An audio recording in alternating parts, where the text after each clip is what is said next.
Hi friends, எல்லோருக்கும் வணக்கம். எல்லோரும் எப்படி இருக்கீங்க? பொதுவாக நம்ம ஸ்மார்ட் ஃபோன் வாங்குகிறோம் அப்படின்னா எதெல்லாம் பார்த்து வாங்குவோம்? பேசிக்காக வந்துட்டு என்னென்னலாம் பார்த்து வாங்கலாம். ஸோ நம்ம நமக்கு என்ன தேவை அப்படிங்கிறத வந்துட்டு கண்டுபிடிச்சோம் அப்படின்னா நமக்கான அந்த கேட்டகரிக்குள்ளே இருக்கிற ஸ்மார்ட் ஃபோனை வந்துட்டு ஈஸியாக வந்துட்டு சூஸ் பண்ண முடியும். ஸோ அதை வந்துட்டு ஒரு லிஸ்ட் அவுட் பண்ணி வச்சுருக்கேன். அதை பற்றி தான் நம்ம ஃபுல்லாகவே பார்க்க போகிறோம். என் பேர் அனீஸ். நீங்கள் பார்த்துட்டு இருக்கிற டெக் கேரக்டர்ஸ். இந்த வீடியோவை வந்துட்டு முழுசாக பாருங்கள். பார்த்துட்டு பிடிச்சிருந்துச்சு அப்படின்னா லைக் பண்ணுங்கள், கமெண்ட் பண்ணுங்கள், ஃப்ரெண்ட்ஸ் அண்ட் ஃபேமிலி கூட ஷேர் பண்ணுங்கள். அப்படியே வீடியோக்குள்ளே போகிறதுக்கு முன்னாடி அந்த ரெட் கலர் பட்டன் சப்ஸ்கிரைப் பட்டனை கிளிக் பண்ணி பக்கத்தில் இருக்கிற பெல் ஐக்கானையும் கிளிக் பண்ணி ஆல் கொடுத்துருச்சுங்க. அப்போ தான் நம்ம அடுத்தடுத்து போகிற இன்ட்ரெஸ்டிங்கான வீடியோவுக்கு உங்களுக்கு நோட்டிஃபிகேஷன் உடனே வரும். இப்போ வாங்க நம்ம வீடியோக்குள்ளே போகலாம்.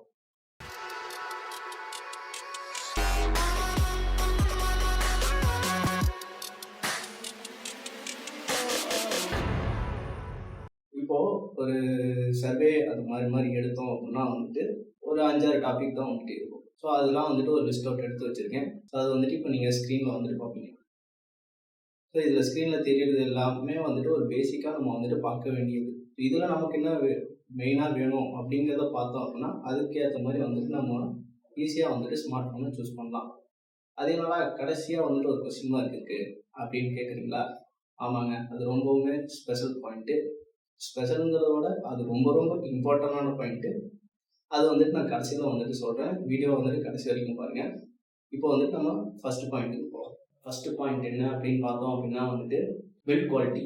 பில்ட் குவாலிட்டி அப்படின்னா வந்துட்டு ஒரு சிலருக்கு ரொம்பவுமே வந்துட்டு பிடிக்கும். நம்ம ஃபோன் வந்துட்டு ஒருத்தர் கையில் பிடிச்சா வந்துட்டு சூப்பராக இருக்கே, என்ன ஃபோன் பாது, பிடிக்கிறதுக்கே வந்துட்டு ரொம்ப வந்துட்டு கம்ஃபர்டபுளாக இருக்கே அப்படிங்கிற மாதிரிலாம் இருக்கணும் அப்படின்னு யூஸ் பண்ணுவோம்.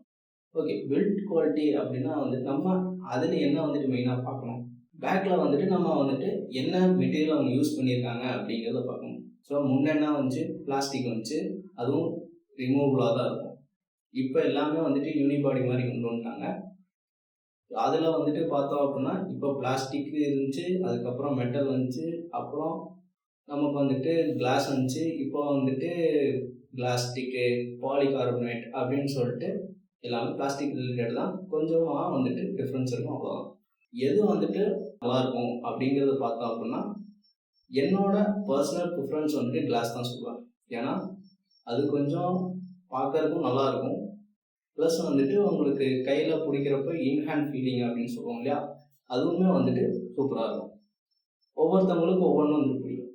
ஒரு சிலருக்கு வந்துட்டு பில்ட் குவாலிட்டி வந்துட்டு அவ்வளோ ஒன்றும் பெருசாக தேவையில்லை அப்படின்னு யோசிக்கிறவங்கலாம் பாலிகார்பனேட்டுக்கு போகலாம். மற்ற வந்துட்டு ஒரு சிலருக்கு வந்துட்டு மெட்டல் பிடிக்கும். பட் இப்போ எதுவுமே எனக்கு தெரிஞ்சு மெட்டலில் வந்துட்டு இப்போ ஃபோன் எதுவும் வர்றது இல்லை. நெக்ஸ்ட் பாயிண்ட் அப்படிங்கிறத பார்த்தோம் அப்படின்னா வந்துட்டு டிஸ்பிளே. ரொம்ப ரொம்ப இம்பார்ட்டண்ட்டான ஒன்று. ஆனால் அது நிறையா பேர் நோட்டீஸே பண்ண மாட்டாங்க. ஏன்னா இப்போ வந்துட்டு பில்ட் குவாலிட்டி பார்த்துட்டாங்க அப்படின்னா வந்துட்டு அவங்களுக்கு டிஸ்பிளேல வந்துட்டு ஆர்வம் இருக்காது. ஓகே, பார்க்கறதுக்கு நல்லா இருக்குது, அவ்வளோதான். ஆனால் வந்துட்டு நம்ம கொஞ்சம் கம்பேர் பண்ணி பார்த்தோம் அப்படின்னா நமக்கு வந்து டிஃப்ரென்ஸ் தெரியும். இப்போ பக்கத்தில் இருக்கிறவங்க ஃபோனுக்கும் உங்கள் ஃபோனுக்கும் வந்துட்டு வச்சு பாருங்கள். இப்போ உங்கள் சுற்றி ஏதாவது 2-3 ஃபோன் இருக்குது அப்படின்னா அதையெல்லாம் ஒன்றா வச்சு பாருங்கள், உங்களுக்கே தெரியும் அதில் வந்துட்டு எந்த டிஸ்பிளே வந்துட்டு நல்லா இருக்குது அப்படின்னு சொல்லிட்டு. தனித்தனியாக பார்க்குறப்ப எல்லாமே ஓகேவா இருக்கிற மாதிரி தான் இருக்கும். ஆனால் எல்லாமே வந்துட்டு இருக்காது, அந்த மாதிரி இருக்காது. நீங்கள் வந்துட்டு கம்பேர் பண்ணி பார்க்குறப்போ தான் உங்களுக்கு வந்துட்டு டிஃப்ரென்ஸே தெரியும். இப்போது ஃபஸ்ட்டு பார்த்தோம் அப்படின்னா டிஎஃப்டி அப்படின்னு சொல்லிட்டு ஒரு டிஸ்பிளே வந்துச்சு. அதுக்கப்புறம் எல்சிடி, அப்புறம் எல்இடி, அப்புறம் வந்துட்டு எல்இடிலே பார்த்தீங்கன்னா QLED, அந்த மாதிரி நிறையா வந்துட்டு இப்போ அட்வான்ஸ்டாக வந்துட்டு இருக்கு. இதில் வந்துட்டு பார்த்தோம் அப்படின்னா அமோல்டு டிஸ்பிளே இப்போ ரொம்பவுமே காமனாக ஆயிடுச்சு. அமோல்டு டிஸ்பிளே அப்படின்னா வந்துட்டு இப்போ 15,000 ரேஞ்சில் இருந்து ஆல்மோஸ்ட் 1.5 lakhs வரைக்குமே வந்துட்டு ஆப்பிள் ஃபோனை தவிர ஆப்பிள் ஃபோனில் வந்துட்டு அமௌண்ட் டிஸ்பிளேலாம் கொடுக்குறது இல்லை. பட் அவங்க டிஸ்பிளே ஒரு technology different. They are good in their ecosystem. So display வந்துட்டு ஒரு சிலருக்கு வந்து ரொம்ப பிடிக்கும். ஸோ நான் வந்துட்டு மீடியா கன்சப்ஷன்லாம் நிறையா பண்ணுவேன், நான் வந்துட்டு கேம்ஸ் வந்துட்டு நிறையா விளாடுவேன் அப்படின்னு சொன்னோம் அப்படின்னா வந்துட்டு டிஸ்பிளேவில் வந்துட்டு ரொம்பவுமே கான்சன்ட்ரேட் பண்ணுவாங்க. அதுலேயும் பார்த்தீங்கன்னா ஃப்ரேம்ஸ் பர் செகண்ட் இருக்குது. 60 வந்துட்டு நார்மலாக டிஃபால்ட்டாக இருக்கிறது, 90, 120, அதுக்கப்புறம் வந்துட்டு 144 அந்த மாதிரி வந்துட்டு நிறையா வந்து ரெஃப்ரெஷ் ரேட் இருக்குது. அதுலேயும் பார்த்தீங்கன்னா டச் சாம்பிளிங் ரேட் அப்படின்னு சொல்லிட்டு இருக்குது. ஸோ நம்ம ஒரு டச் பண்ணுறோம் அப்படின்னா வந்துட்டு அது வந்துட்டு எவ்வளோ ரெஸ்பான்ஸ் பண்ணுது அப்படிங்கிறது வரைக்கும் இருக்குது. 1000 வரைக்கும் வந்துட்டு கொண்டு வந்திருக்காங்க. இதுக்கு மேலே அடுத்தடுத்து என்ன வருதுங்கிறத பார்க்கலாம். ஸோ நம்ம வந்துட்டு அதுக்கடுத்து 3வது வந்துட்டு என்ன நெக்ஸ்ட் பாயிண்ட் என்ன அப்படின்னா வந்துட்டு இதுதான் வந்துட்டு ஹார்ட் ஆஃப் த ஃபோன் அப்படின்னு வந்துட்டு சொல்லலாம். என்ன அப்படின்னா ப்ராசஸர். ஆமாம், இது ரொம்பவுமே வந்துட்டு இம்பார்ட்டண்ட். ஒரு சிலருக்கு வந்துட்டு நார்மல் ப்ராசஸர் இருந்தால் போதும், ஒரு சிலருக்கு ப்ராசஸர்னால் என்னன்னு தெரியாமல் கூட இருக்கும். அதெல்லாம் வந்துட்டு ஒன்றும் பெரிய இதெல்லாம் இல்லை. ப்ராசஸர் வந்துட்டு எவ்வளோக்கு எவ்வளோ வந்துட்டு நம்ம வந்துட்டு ஹை எண்டாக போகிறோமோ அவ்வளோக்கு எவ்வளோ வந்துட்டு நமக்கு வந்துட்டு CPU பவரும் GPU பவரும் கிராஃபிக்ஸ்கள் இதுவும் வந்துட்டு நமக்கு ரொம்பவுமே வந்துட்டு என்ஹான்ஸ் பண்ணி கொடுக்கும். ஓகே, இப்போ ப்ராசஸர் அப்படின்னா வந்துட்டு என்னென்ன ப்ராசஸர் இருக்குது அப்படிங்கிறது வந்துட்டு டவுட் இருக்கலாம். இப்போ மெயினாக வந்துட்டு நம்ம குளோபலாக போயிட்டு இருக்கிறத பார்த்தோம்னா குவால்காமோட ஸ்னாப் ட்ராகன், ரெண்டாவது பார்த்தோம்னா மீடியாடெக். இதுதான் வந்துட்டு மார்க்கெட்டில் வந்துட்டு அதிகமாக வந்துட்டு இருக்குது. இதில் ரீசெண்ட் டைம்ஸில் பார்த்தோன்னா மீடியாடெக்கு குவால்காமே வந்துட்டு ஓவர்டேக் எடுத்துச்சுன்னா சொல்லலாம். ரொம்ப அதிகமாக இல்லை, ஒரு மார்ஜின் அளவில் ஓவர்டேக் எடுத்துச்சு. இது ஒரு 3 years 4 years பேக் பார்க்குறோம் அப்படின்னா வந்துட்டு குவால்காம் ரொம்பவுமே வந்துட்டு முன்னாடி இருந்துச்சு. கிட்டத்தட்ட வந்துட்டு பாதி ஷேருக்கு மேலே வந்துட்டு குவால்காம் மட்டும் தான் இருந்துச்சு. பட் இப்போது அப்படியே மாறிட்டே வருது. ஸோ அடுத்தடுத்து பார்த்தோம் அப்படின்னா வந்துட்டு எக்ஸினாஸ் ப்ராசஸர் இருக்குது. கூகுள் வந்துட்டு இப்போ அவங்களோட சொந்த ப்ராசஸர் வந்துட்டு ஒன்று லான்ச் பண்ணியிருக்காங்க. இப்போ வந்துட்டு கூகுள் 6 சீரீஸில் வந்துட்டு பிக்சல் 6 சீரீஸில் வந்துட்டு அதுதான் இருக்குது. ஸோ அதுவும் நல்லா தான் பர்ஃபார்ம் பண்ணுது. பட் ஆனால் மெயினாக வந்துட்டு பர்ஃபார்மன்ஸ், ஹை அண்ட் பர்ஃபார்மன்ஸ் அப்படின்னு பார்க்குறோம் அப்படின்னா வந்துட்டு ஸ்னாப் ட்ராகன் தான். அதுக்கு காம்படிஷன் அப்படின்னு பார்த்தோம் அப்படின்னா மீடியாடெக் வரும். ஸோ இதில் வந்துட்டு நமக்கு என்ன வந்துட்டு மெயினாக தேவை, குவால்காமா மீடியாடெக்கா? ஏன்னா மேக்ஸிமம் இதுதான் வந்துட்டு நம்மலாம் வாங்குற அளவுக்கு இருக்கும். ஏன்னா பிக்சல்லாம் வந்துட்டு பார்த்தோம்னா ரேட்டே தெரியும் வந்துட்டு எவ்வளோ ஹை எண்டில் இருக்கும் அப்படின்னு சொல்லிட்டு. ஸோ அதெல்லாம் வந்துட்டு காசு இருக்குது அப்படின்னா தாராளமாக வந்துட்டு நீங்கள் பிக்சலுக்கு போகலாம். அந்த எக்ஸ்பீரியன்ஸ் உங்களுக்கு சூப்பராகவே இருக்கும். பட் ஆனால் இப்போ வந்துட்டு நம்ம ஒரு மிட் ரேஞ்சில் வாங்குகிறோம், ஓரளவுக்கு வந்துட்டு அபோவ் மிட் ரேஞ்சில் வாங்குகிறோம் அப்படின்னா நம்ம வந்துட்டு மீடியாடெக்கை சூஸ் பண்ணலாமா இல்லை குவால்காமை சூஸ் பண்ணலாமா அப்படிங்கிறத வந்துட்டு நம்ம பார்க்கலாம். ஸோ யாருக்கெல்லாம் மீடியாடெக் வந்துட்டு சூட்டபிளாக இருக்கும் அப்படின்னா அதிகமாக வந்துட்டு எதுவும் ஃபோன் கூட எதுவுமே வந்துட்டு டெவலப்மெண்ட்டு அந்த மாதிரி ரிலேட்டடாக போகலை, நான் கேம் விளையாடணும், எனக்கு வந்துட்டு எல்லாமே கேமரா எல்லாமே வந்துட்டு ஓரளவுக்கு நல்லா இருக்கணும், ஃபோன் வந்துட்டு அதிகமாக வந்துட்டு ஹீட் ஆகவும் கூடாது அப்படிங்கிற அந்த இது இருக்குது அப்படின்னா வந்துட்டு தாராளமாக வந்துட்டு மீடியாடெக் போகலாம். ஆனால் இல்லை, ஏன்னா என்னை சுற்றி வந்துட்டு ஒரு சில ஃப்ரெண்ட்ஸே வந்துட்டு ரோம் வந்துட்டு டெய்லி மாற்றுறவங்களாம் இருக்காங்க. ஸோ அதெல்லாம் வந்துட்டு ஸோ டெவலப்பர்ஸு அந்த மாதிரி இருக்கிறவங்களாம் வந்துட்டு மீடியாடெக்கை வந்துட்டு சூஸ் பண்ண மாட்டாங்க. Qualcomm is so comfortable and supporting for the developers. So அதனால் அந்த மாதிரி கேட்டகரியில் இருக்கிறவங்க எல்லாருமே வந்துட்டு குவால்காம் தான் போக முடியும். ஸோ அது வந்துட்டு அதான் என்னோடய சஜஷனும். மீடியாடெக்கில் வந்துட்டு பண்ண முடியாதா அப்படின்னா அது கிடையாது, பண்ணலாம். ஆனால் வந்துட்டு கொஞ்சம் வந்துட்டு ரிஸ்க்கு, ரொம்ப வந்துட்டு வேலை அதில் பண்ணுற மாதிரி குவால்காம் பண்ணுறதோட ஒரு 2 times 3 times வந்துட்டு ஹார்ட் ஒர்க் பண்ணணும்.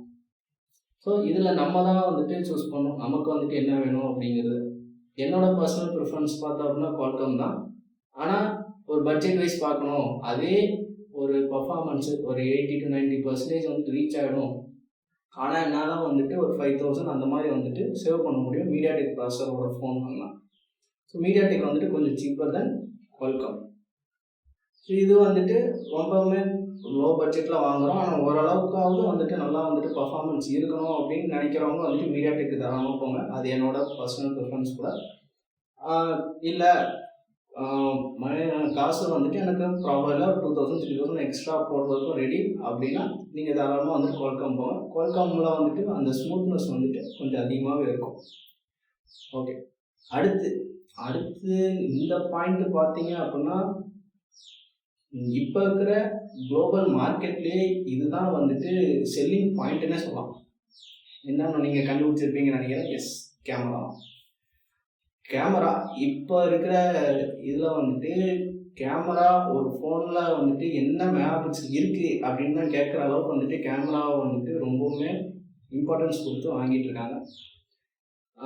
நமக்கே தெரியும், முன்னாடி வந்துட்டு ஒரு 10-15 இயர்ஸ் பிஃபோர் பார்த்தோம் அப்படின்னா பிஜிஏ அப்படிங்கிற ஒரு சின்ன கேமரா வந்துச்சு. அப்புறம் அப்படியே 2 mega pixel, 5 mega pixel, 8 mega பிக்சல்னு கொண்டு போய் இப்போ 200 மெகா பிக்சல் வரைக்கும் வரப்போகுது. ப்ராபப்ளி வந்துட்டு மோட்டோரோலா தான் ஃபஸ்ட்டு கொண்டு வருவாங்கன்னு நினைக்கிறேன். அதை பற்றியும் வந்துட்டு நம்ம வந்துட்டு டீட்டெயிலாக வீடியோ போடலாம். அது லான்ச் ஆகிறப்போ வந்துட்டு கண்டிப்பாக ஒரு வீடியோ வந்துட்டு உங்களுக்காக நான் வந்துட்டு கவர் பண்ண ட்ரை பண்ணுறேன்.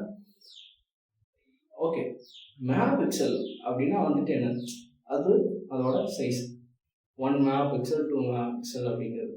ஸோ மெகா பிக்சல் அதிகமாக இருந்துச்சு அப்படின்னா வந்துட்டு அதிக ஏரியா கவர் ஆகும்ல. ஸோ அப்போ வந்துட்டு ஃபோட்டோ வந்துட்டு நல்லா இருக்கும்ல அப்படின்னு வந்துட்டு நீங்கள் சொல்லலாம். பட் நீங்கள் கொஞ்சம் அப்படியே யோசிச்சு பாருங்க. ஐஃபோன்னு 12 மெகா பிக்சல் தான்.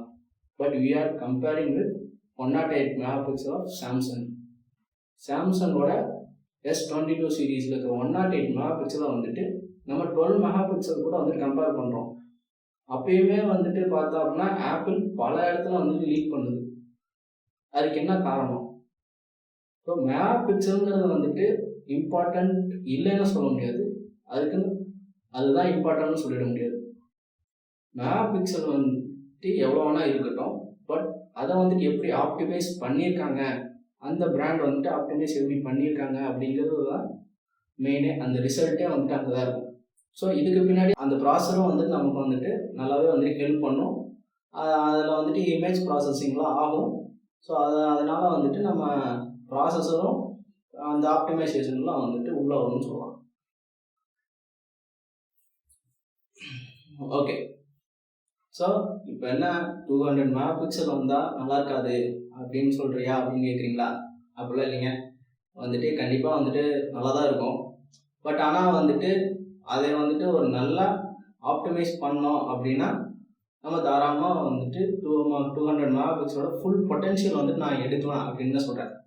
ஏன்னா ஆப்பிள் வந்துட்டு 12 மெகா பிக்சல்லையே 108 மெகா பிக்சலுக்கு வந்துட்டு நல்லா க்ளோஸாக காம்படிட் பண்ணும்போது, ஸோ அந்தளவுக்கு நம்ம 200 மெகா பிக்சலை வந்துட்டு நம்ம ஆப்டிமைஸ் பண்ணோன்னா எந்த அளவுக்கு இமேஜ் வந்துட்டு நல்லா கிளாரிட்டியாக இருக்கும் அப்படிங்கிறத கொஞ்சம் யோசிச்சுக்கோங்க. ஓகே ஃப்ரெண்ட்ஸ், நம்ம இது வரைக்கும் ஒரு 4 டாபிக் பார்த்துருக்கோம். வீடியோ ரொம்ப லென்த்தாக போகுதுன்னு நினைக்கிறேன். ஸோ இதோட நம்ம வந்துட்டு நான் ஸ்டாப் பண்ணிவிட்டு அடுத்த பார்ட்டில் வந்துட்டு மீதி இருக்கிற டாபிக் எல்லாத்தையும் கவர் பண்ணுறேன். ஸோ நம்ம அடுத்த வீடியோவில் வந்துட்டு பார்க்கலாம். அது வரைக்கும் tata, bye bye, take care, always keep smiling.